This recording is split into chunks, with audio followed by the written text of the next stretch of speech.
Queridos, então nós vamos iniciar o procedimento aqui. Uma técnica muito simples, eu acredito, na minha opinião, agora que eu estou fazendo, eu julgo que essa técnica é mais fácil retirar o pneu, a tábua do pneu, fazendo o uso de algum equipamento cortante, do que propriamente dito fazer o cercamento com ele. Principalmente se for fazer sozinho. Você precisa fazer, dar uma esticada no pneu, assim como você faz também com o arame, né? O arame é muito mais simples, tá? Nesse sentido. Agora, se tiver o apoio de outra pessoa para fazer o procedimento, aí com certeza é muito fácil, é tranquilo. Tá bom? Vamos dar sequência aqui. Antes disso, eu vou estar apresentando o que a gente vai fazer. A gente vai utilizar o pneu. Você pode estar utilizando faca, aí bem afiada, qualquer material cortante, né, perfurante, instrumento. Nesse caso, um instrumento também que eu acho muito fácil, eu vou estar utilizando aqui o estilete, tá? Eu achei muito tranquilo a utilização do estilete para esse procedimento. Eu vou estar fazendo com esse pneu mesmo, porque é o único dos que estão aqui que está menos pior. Como diz o outro, ele está novinho, nem cabelo tem, ó. O cara rodou com ele até chegar no arame. Perigoso, hein, pessoal? Questão aí de segurança pessoal e segurança da família, né? E colocar terceiros também aí no risco quando você está transitando com o pneu numa situação dessa. Mas eu vou estar fazendo, nem limpei esse pneu, na verdade. Vou estar fazendo aqui só para demonstração de como que é para a gente realizar a retirada da tábua do pneu para utilização no cercamento. Beleza? Aí, pessoal, a técnica é muito simples. Na verdade, eu preferi utilizar até o estilete. Tem dois procedimentos que o pessoal utiliza.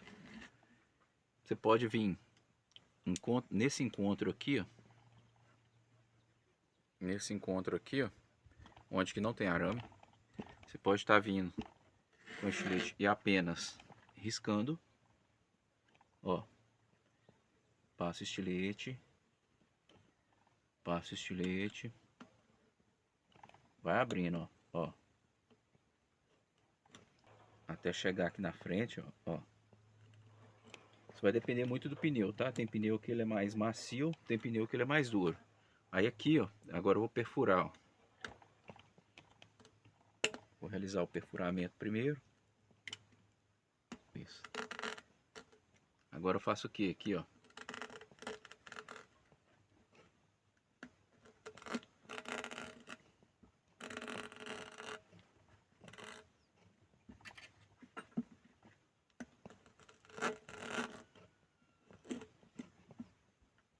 Ó.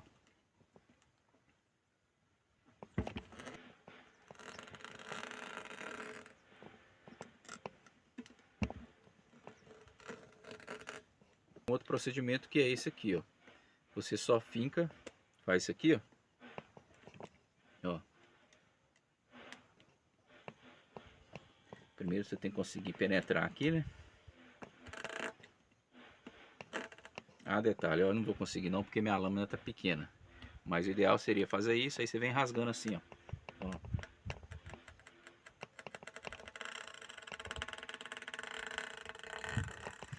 É muito mais rápido, ó. Você faz um pouquinho de força, mas já consegue fazer o corte com precisão e muito mais rápido.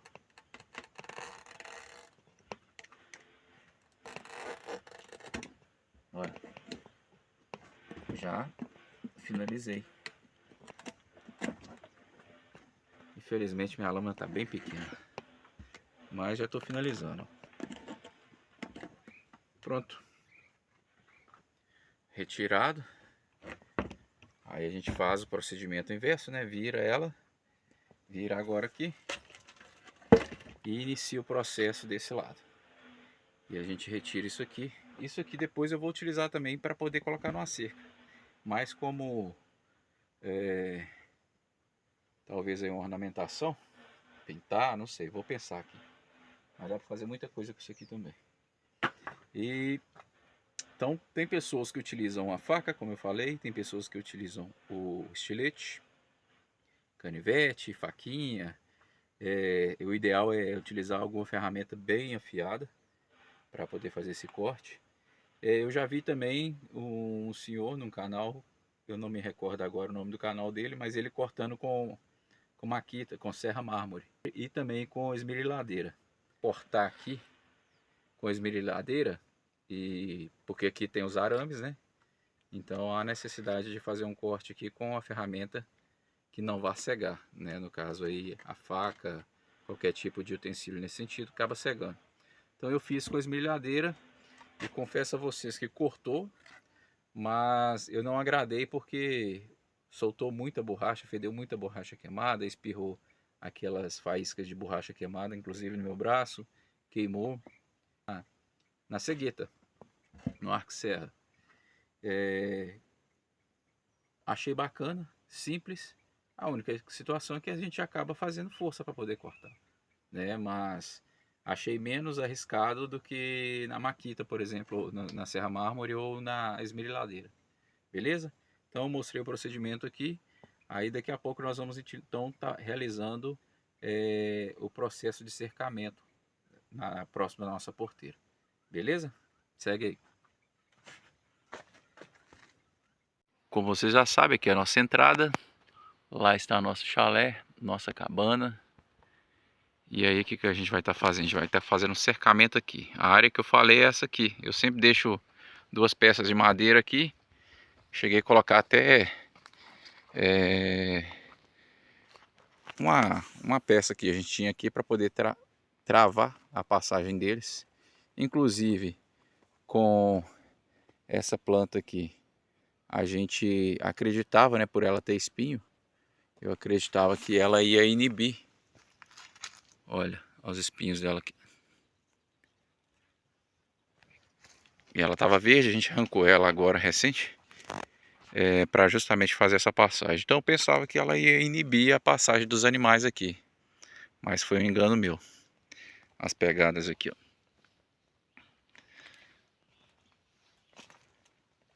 E isso então contribuiu para que a gente acabasse perdendo algumas mudas de plantas lá em cima, né? Na nossa área que foi plantada. Mas tudo bem, vamos resolver esse problema agora. Partiu.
Meus consagrados, mais uma etapa concluída, quer dizer, previamente concluída. Ainda falta alguns ajustes, vou estar mostrando para vocês aqui. Como a gente não tem muita experiência, mas a gente vai vendo alguns processos e vai inventando ou copiando. Mas o importante é a gente conseguir pelo menos fazer uma cerca, mesmo que seja no improviso. Mas a ideia é inibir a presença de animais, né? A passagem de animais adentrando aqui na nossa área. Vou estar virando a câmera aqui para vocês. E aí, pessoal, ó. Então, previamente eu finalizei a atividade que eu tinha programado fazer, que era a cerca lateral aqui da nossa porteira, né? Como eu havia mostrado anteriormente, o chalé está ali, a porteira está aqui. Eu vou ter que fechar esse pedacinho aqui, ó, ao lado da porteira, no barranco. E a gente fechou esse lado aqui. Vou estar mostrando o lado contrário. Abrir a porteira aqui. Tá mostrando o lado de lá para vocês verem. Aqui tá contra o sol. Provavelmente a imagem não tá muito boa. Abri uma aba aqui da porteira. Aqui é a nossa porteira. Aqui o vizinho fez uma estrada para fazer um platô lá no terreno dele. E aqui tá a nossa cerca. O que que a gente fez então? Eu vou estar mostrando para vocês aqui. A gente finalizou o processo então com as madeiras de cerca e pneu, tábua de pneu. É uma técnica já usada há bastante tempo. Eu achei interessante, tentei copiar. Não ficou bem esticado, mas depois o que eu vou fazer? Eu vou pegar uma madeira, vou travar aqui, empurrando para lá. Que aí eu acredito que ela vai ficar mais bem esticada. Ou fazer o travamento em cima. Em cima não deu muito certo, porque a peça que eu usei aqui foi uma reguinha bem fraca. Mas eu vou estar fazendo o procedimento aqui então depois com um travamento aqui de uma peça, própria madeira, travando aqui, empurrando ela para fora. E aí provavelmente ela vai ficar um pouco mais esticada. Então tá aí, cerca de tábua de pneu.